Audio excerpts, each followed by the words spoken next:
கொடைக்கானலில் சுற்றுலா தலங்களுக்கு ஒரே முறை நுழைவு கட்டணம் வசூலிக்கும் முறையை ரத்து செய்ய வலியுறுத்தி வாகன ஓட்டுநர்கள் போராட்டத்தில் ஈடுபட்டிருக்கும் நிலையில் போக்குவரத்து ஸ்தம்பித்திருக்கிறது. இது தொடர்பான கூடுதல் விவரங்களோடு இணைக்கிறார் செய்தியாளர் ஜாஃபர். விவரங்கள் நிச்சயமானந்தா.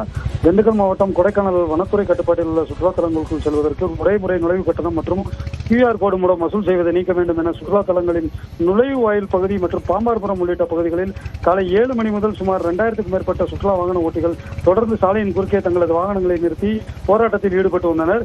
இந்நிலையில் பாம்பார்புரம் பகுதியில் கோட்டாட்சியர், உதவி வன பாதுகாவலர் உள்ளிட்டோர் இணைந்து வாடகை வாகன ஓட்டுநர்களிடையே சமாதான பேச்சுவார்த்தையில் ஈடுபட்டனர்.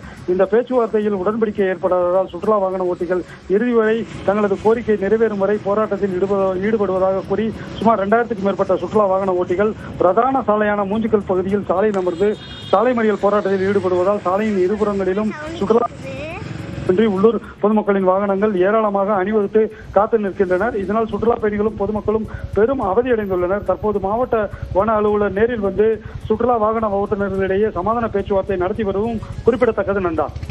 நன்றி ஜாஃபர் விவரங்களுக்கு.